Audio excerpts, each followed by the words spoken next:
गुमन साहब 6 महीने हो गए, अभी तक कोई भी बड़ी पेशरफ्त नहीं हुई। जो तहकीकात करनी थी, केन्या ने तो साफ साफ कह दिया कि भाई हम नहीं कर सकते। जाहिर सी बात है, वो उन्होंने जो रिपोर्ट देनी थी दे दी।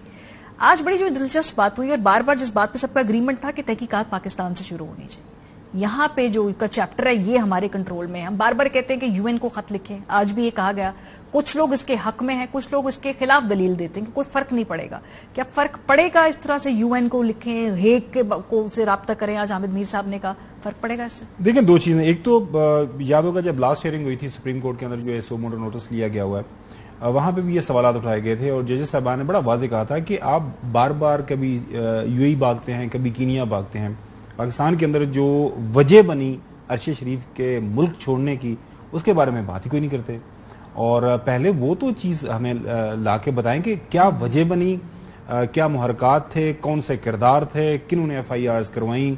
और आज भी जो सेमिनार हुआ, ज़्यादा वहाँ पे कंसेंसस यही था कि पहले वो जो चीज़ है जो पाकिस्तान के अंदर जो हालात वाक़यात बने अरशद शरीफ के लिए, उसके ऊपर बात करें, उसकी तहकीकात करें। बाकी तो आप यूएई या आपने कीनिया जाना है तो बात का मामला है। अब मुझे लग रहा है कि जो नेक्स्ट हियरिंग होगी उसके ऊपर ये जो सवाल उठाए गए थे, कोई ना कोई जवाब हुकूमत देगी। अब इनके पास अगर कोई जवाब बनता है। दूसरा ये कि क्या यूएन को इंगेज करने से कोई बात आगे बढ़ेगी। उसमें दो चीजें हैं। एक है कि क्या आपने खाली खुली खत लिख देना है हुकूमत वक्त के, जी आप ये मामला है तो इसको देख लें। मैंने सेमिनार के अंदर ये तजवीज़ भी दी कि बेनज़ीर भुट्टो साहिबा का जो मॉडल है उसको फॉलो किया जाए।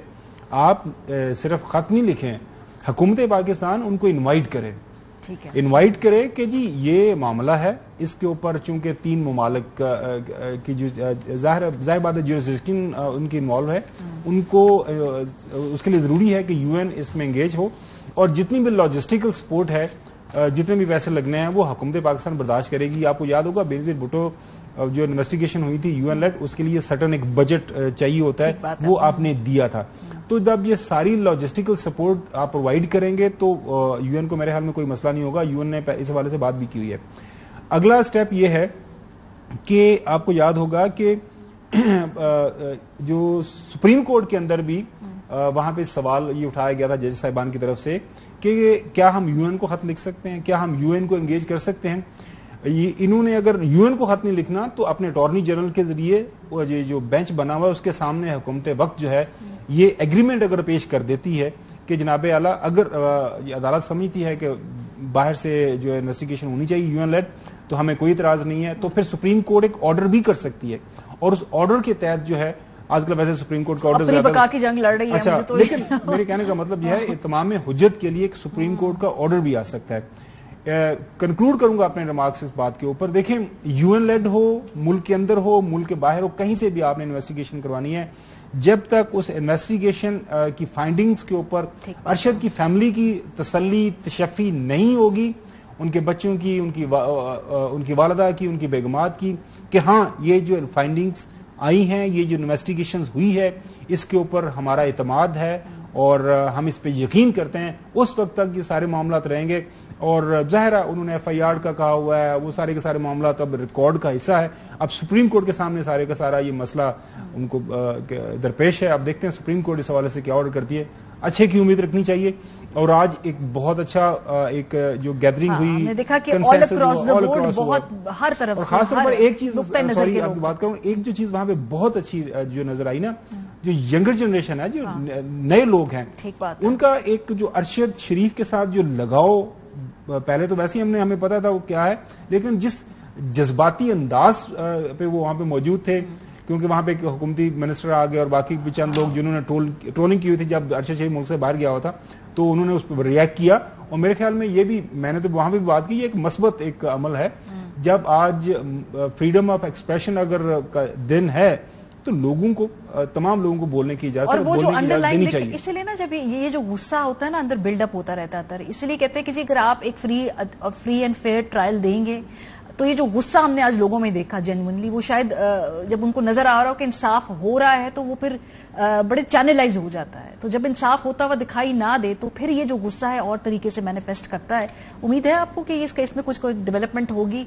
पता नहीं, आज बड़ी अच्छी बात की किसी ने कि अगर हम पहले बाकी जो केसेस इनको टेस्ट केस कहा करते थे اس پہ اڑ جایا کرتے ہیں اور اس پہ حتمی انجام میں پہنچنے کے لیے جو صحافی برادری ہے وہ ٹل کا زور لگاتی تو آج یہ شاید نوبت نہ آتی. تو اس میں obviously ہماری اپنی بھی کوتاہیاں ہیں, ہماری اپنی بھی مفاہمتیں ہیں, ہماری اپنی بھی مجبوریاں ہیں, جو نام دے دیں اس کو.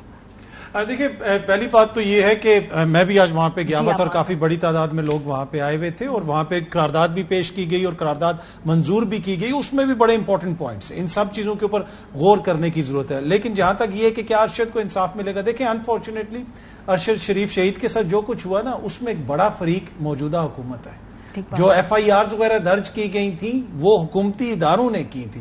کیا ارشد شریف جو ہے وہ پاکستان میں کسی کو نہیں پتا کہ ارشد شریف ملزم ہے یا کوئی غیر قانونی ایکٹیویٹی میں خدا نہ خواستہ وہ ملوث تھا. پھر انفارچونیٹلی مجھے یہ کہنا پڑتا ہے, آج میں کہنا نہیں چاہتا, جب ارشد شریف صاحب شہید ہو گئے تو اس کے بعد جو وفاقی وزراء پریس کانفرنسز وغیرہ کرتے رہے, سونے کی سمگلنگ اور کیا کیا باتیں نہیں کرتے رہے. دیکھیں یہ وہ چیزیں ہیں جس کی وجہ سے صحافتی برادری ہرٹ ہے. آپ نے ہمیں انصاف نہیں دیا, آپ کی کیپیسٹی لمیٹڈ ہے, آپ کینیا تک اپروچ نہیں کر سکتے, لیکن کم از کم آپ ہمارے ساتھ ہمدردی تو کر سکتے تھے نا. نمک تو نہ چھڑکے نا, آپ نے کہہ دیا اسے تو کوئی خطرہ ہی نہیں تھا. رانا ثناء اللہ صاحب کے کہتے تھے نا. جی جی جی بالکل. اب یہ بیان کا پیچھا نہیں چھوڑیں گے, نہیں چھوڑیں گے بیان. ایگزیکٹلی. تو یہ وہ چیز ہے جس کی وجہ سے شکوک و شبہات پیدا ہوتے ہیں, بدمزگی ہوتی ہے, اور اس کے ساتھ ساتھ صحافی جو برادری ہے اس کو یہ لگتا ہے کہ ہمیں انصاف نہیں ملے گا. دیکھیں انصاف صرف صحافی برادری نہیں, ارشد کی فیملی کے لیے انصاف ملنا ضروری ہے. ارشد شریف جو بھی بات کر رہا تھا, ارشد شریف ٹی وی پہ بیٹھ کے اپنا کوئی مقدمہ لڑتا تھا, وہ تو پاکستان کا مقدمہ کرتا تھا نا, پاکستانیوں کی بات کرتا تھا.